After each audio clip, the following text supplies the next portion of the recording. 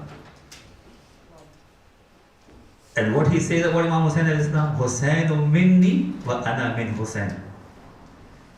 Hussein is from me and I am from Hussein. This child of the Prophet, who's the leader of the Prophet. It's not like, for example, you're saying chief of the Prophet, like because we believe it. No, practically in the Mi'raj, when the Prophet went in ascension, in his flesh and blood, not in like hereafter or something. No, in this life, when he was breathing and walking on earth, when he went to Mi'raj, he led the prayers of all Anbiya, including Nabi Ibrahim alayhi salam, and he led the prayers in the heavens.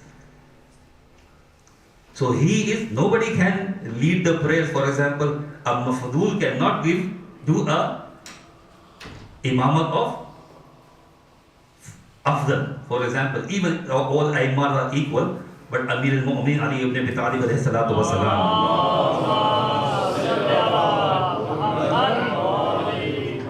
Imam Ali's station is the highest among all A'immah.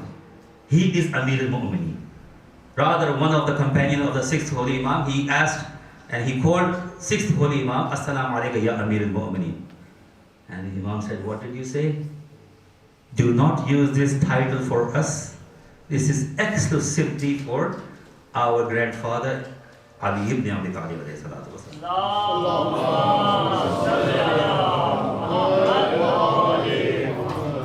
For example, any Imam can lead the prayers of any Imam except Imam Ali. No other Imam can lead the prayers and Imam Ali is praying behind him. It's the system of the Mafdul.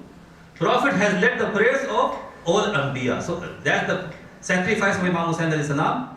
That's the greatest sacrifice, no question. Nobody can bring another sacrifice for the rest of the eternity, a sacrifice which is bigger than the sacrifice of Imam Hussein alayhi salam. Dhibya Azim. So we are commemorating Dhibya Azim.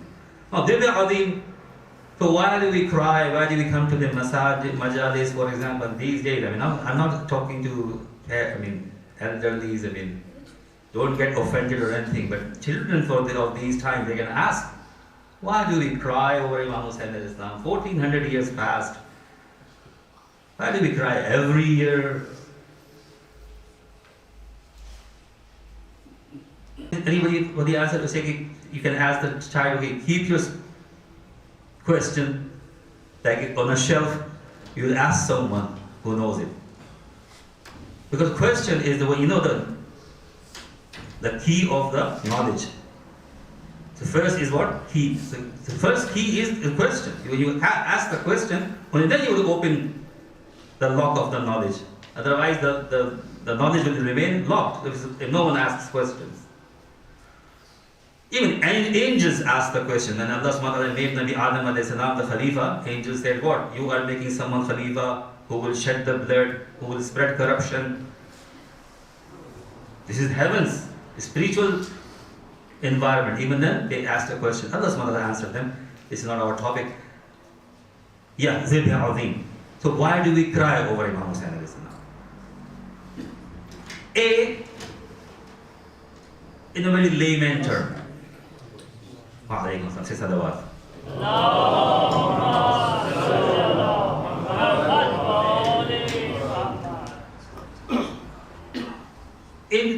We have got several riwayat, many of them say salawat.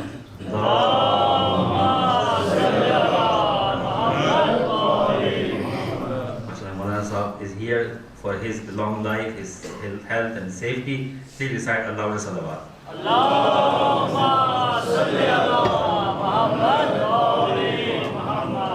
Inshallah, you will be hearing majalis here in Maulana, other places, and khutbah and zakirin will be discussing the merits of majalis as well.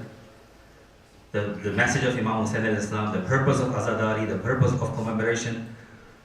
Well, let's say we take some guidance from the hadith of our sixth holy Imam, Imam Jafar Sadiq alayhi salatu wasalam.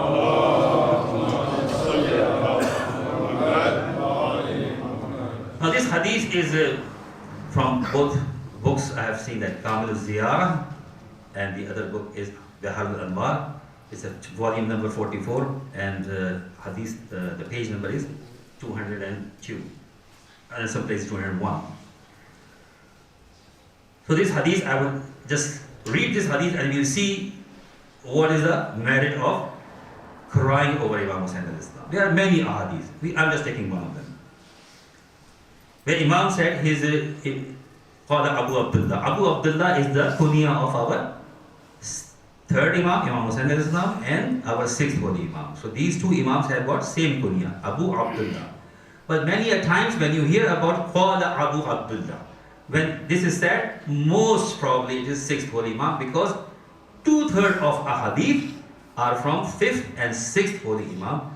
Say salawat.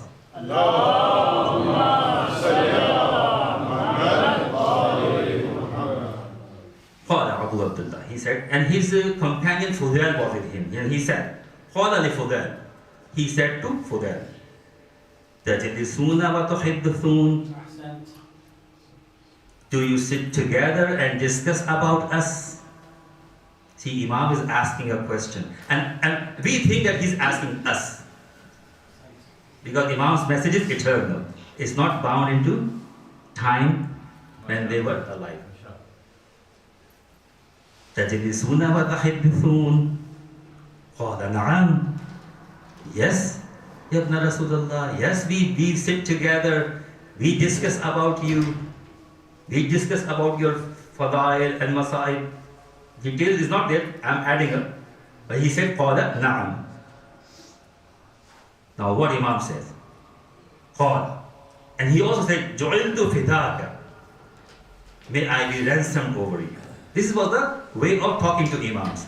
When Imam is there, or if he's not doing ziyarah, so we say, bi abi anta wa ummi.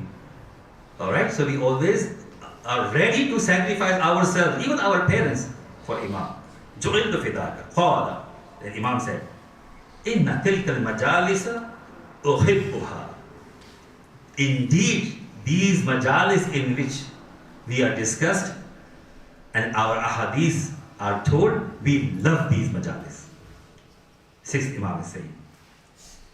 But what is the purpose of it? فَأَحْيُوا أَمْرَنَا يَا فُدَانِ.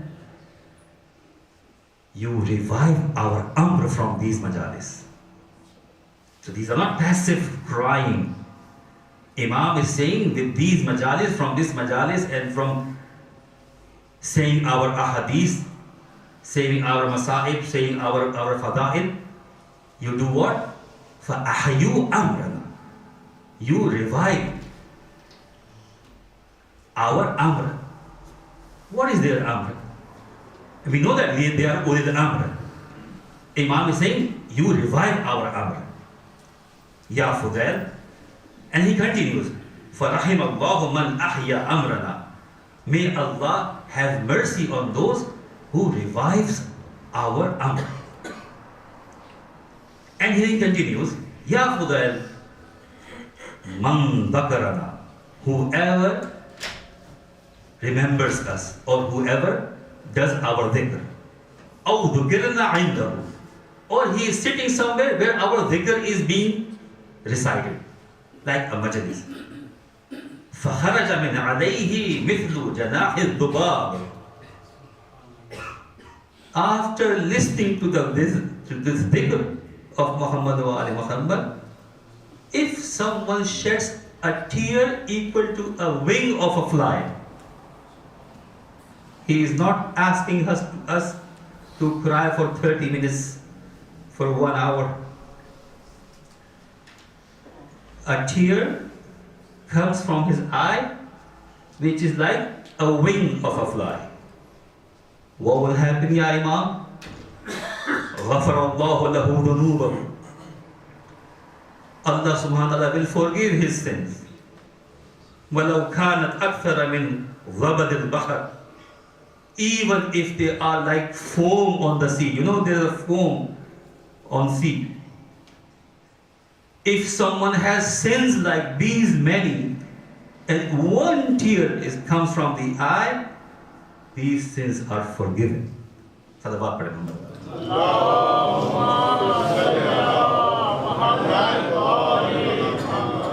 In another version of the same hadith, he also said, عنده فخرج من عينه من الدموع مقدار جناح الذباب كان ثوابه على الله عز وجل ولم يرد له بدون الجنة. There is no other reward that Allah subhanahu wa ta'ala has got for this person who sheds one tear equal to a wing of a fly. There is no reward other than Jannah from Allah subhanahu wa ta'ala. Now, if I count and weigh and measure, inshallah, mashallah, you mu'mineen are attending majalis all of your life. So if we collect those tears that we have shed in love of Abu Abdullah, I think we can fill some containers, isn't it? The Imam is not asking for quantity. Here we are talking about quality. So we just see the quality of this tear, and inshallah I'll take the permission. Maulana is already here. Sheikh Bahai has written a book called Dawat-e-Husainiyah. And in Dawat-e-Husainiyah he has discussed the tears or the crying, buka, the types of buka, the types of crying. And we will see what is the type of crying in which we will get this kind of ajr and thawab. So one type of buka, he said, is buka ur-rahma, means crying out of mercy. For example, if we look at someone and someone is being oppressed, tortured, someone is killed or something, then we feel mercy in our hearts, we feel pain in our heart, and tears come out. This is called buka ur-rahma. But are these tears Imam is referring to? Okay, this is a very good tear. It shows that we are human. We see someone in pain and then tears flow from our eyes. But this is not that tear that Sheikh Bahai is referring to. He says this is what? One level of crying. The second level of crying is Buka'ul Fuqdan. Buka'ul Fuqdan is what? That you are missing someone. Okay, no? For example, someone passed away. They did not face any torture, any trouble, any problem, any oppression. But we just miss someone. In missing someone, we cry. Tears come out of our eyes. Buka'ul Fuqdan. Crying out of missing someone. Then he says there is another type of crying is Buka'ul Adamul Huzur. Adamul Huzur means that why I was not there.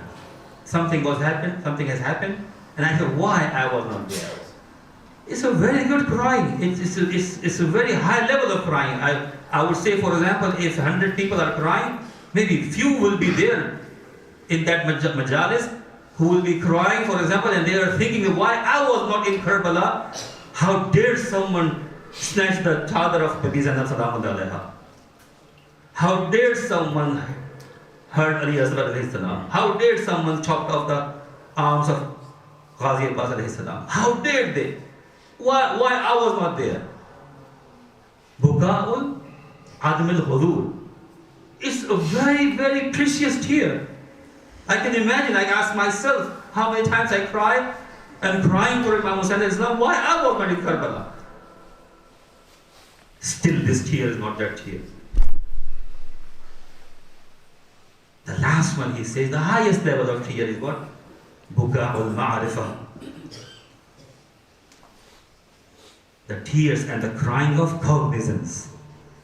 When we have the cognizance of Imam, we know the right of the Imam, that his right was snatched. For example, I'm just giving example. Example is like, for example, is the way of understanding something. It's not true or something. Do not take it literal. Let's say if Yazid would have not killed Imam Hussain alayhi salam, would we be crying over Imam Hussain alayhi salam? For example, if Yazid was Khalifa and Imam Hussain was living in Qarib, in Medina, I'm giving just this example. No. But is it right? Our dukh, our hurt, our mourning is what? Imam Hussain was martyred of 3 days of thirst. Their women folk were humiliated. They have given honor by Allah subhanahu wa ta'ala. No one has got honor than the family of the Prophet. No one can snatch their honor. But they tried to. It hurts us. But for example, if it did not happen, would we cry like this? But what is Imam's gham? What is Imam's pain? It's the religion of Allah. It's the effort of Rasulullah. It's the effort of 124,000 prophets. It's the effort of Imam Ali alayhi salam. That Islam got survived, was spreading, and then a man like Yazid was ruling as a Khalifatul Rasul. Imam Hussain left Medina because Imamat was moved from people moved. Nobody can snatch Imamat from any Imam. But their maqam was not given to them from people. They are not muhtaj of people. Imam is not muhtaj of hukumat. In other schools of thought, Khalifa, there cannot be a Khalifa who does not have a country or who does not have a kingdom. You can't call anyone Khalifa who does not have a kingdom. They need to have a mulk, then they are Khalifa. But Imam Ali is not Khalifa like this, that he needs a government to become a Khalifa. He is Khalifatul Rasul. Like Imams are Imams, whether they are worldly leaders as well or not, but their maqam was snatched. People did not give them the maqam, they moved their maqam. This was the biggest tragedy. And all the tragedies, they come after it, obviously. Because once they move from their maqam, Allah has given them the maqam. They are Sayyid Shabab Ahl Jannah. In the Hussain Misbah al Huda, was Safinatul Najat. Nobody can snatch that maqam. But he is reciting Ziyad Ashura. We do la'nat on the people who have moved you from your maqam, Ya Aba Abdullah. So that tear, brothers and sisters, that tear is called the tear of what? Tear of Nusrat. When Imam was standing on the plains of Karbala at the Asr Ashur, when all his companions, his brothers, his sons were killed, except Imam Sajjad alayhi salam and Hazrat Ali Asghar alayhi salam. What did he say? Hal min nasir yansuruna. Is there anyone who would help us?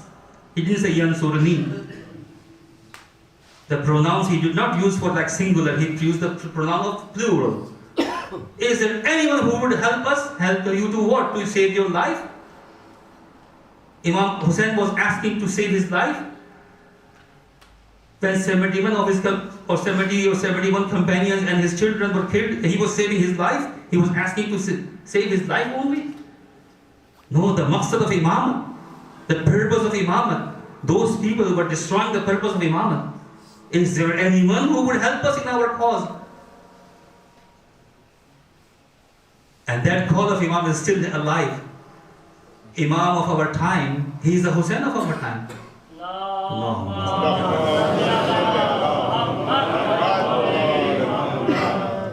And that is echoing again. Hal min nazirin yansurana? Why our Imam is in ghaiba? Are we ready for his return? Or we are like kufas when we are just asking Imam to come to us, and when he comes and we run away.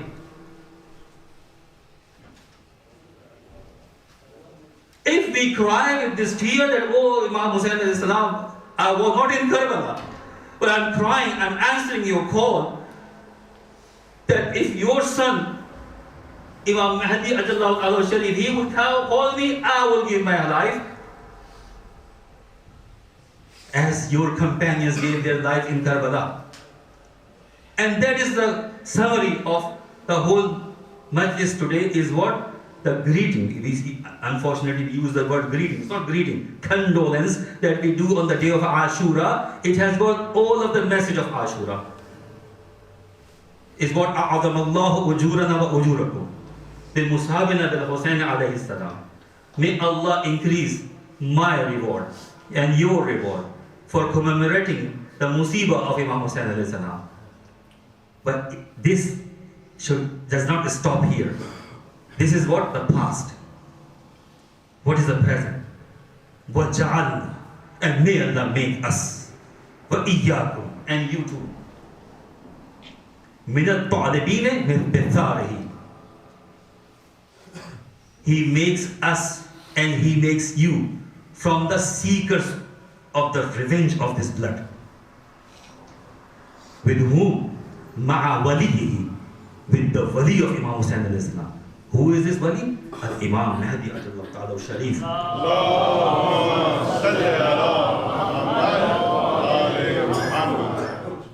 We are shedding the tears that we are ready to avenge the blood of Imam Hussein alayhi salam.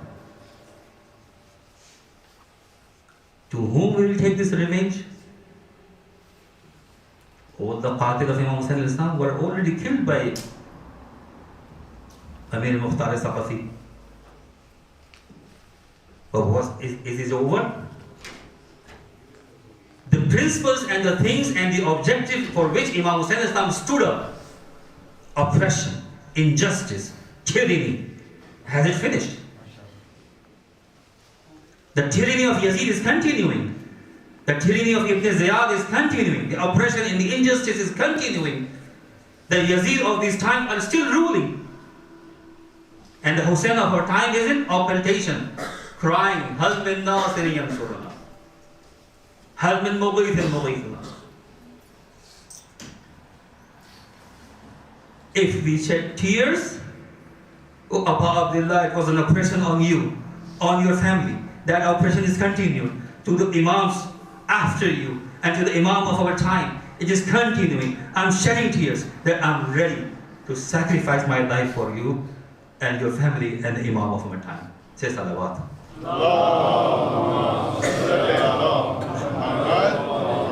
Brothers and sisters, that tear, if it comes out of a weight of a wing of a fly, Janah al-Dubab, that's enough for our forgiveness of our sins, reward of Jannah, if that tear comes out. So try in this Muharram, inshallah. I advise myself before I advise anyone. Can I cry like this over Imam Hussein? Can I shed a tear like this? A tear of ma'rifah, a tear of nusra. And today we will discuss. I've taken more time today just because it's a starting majlis, inshallah. We'll give time next time with the Ma'azarah from the Maulana. I've taken his time. We just remember the time when Imam Hussain Islam was leaving Medina on 28th of Rajab.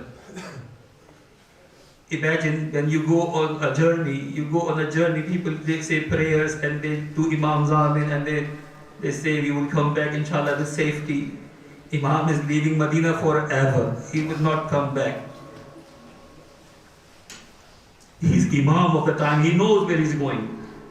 He is not unaware what is going to happen. He is already being told by Rasulullah that how he would be killed.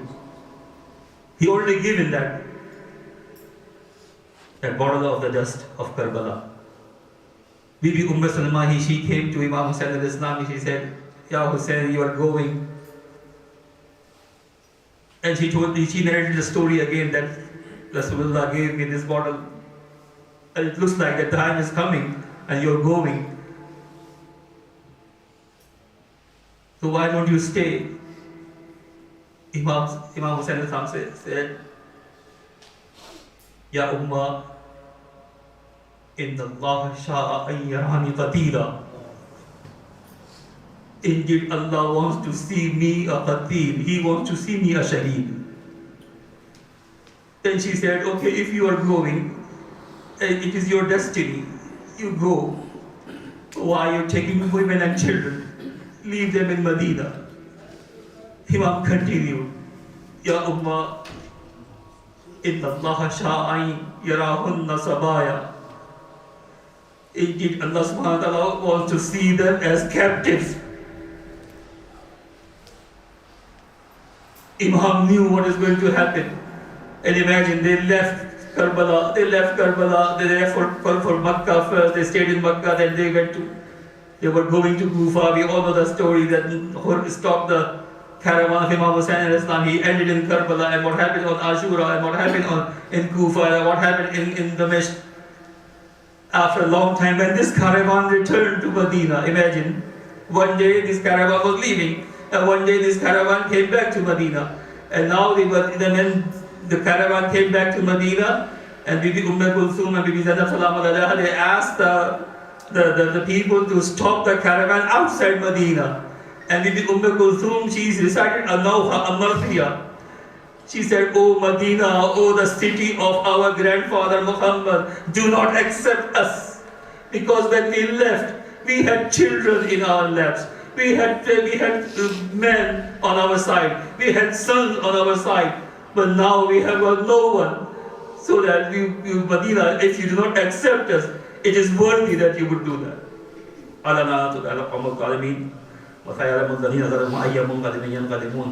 Inna lillahi wa inna ilayhi raji'un. Sallu ala Muhammad wa alihi wa sallam. Allahumma salli ala Muhammad wa ali Muhammad.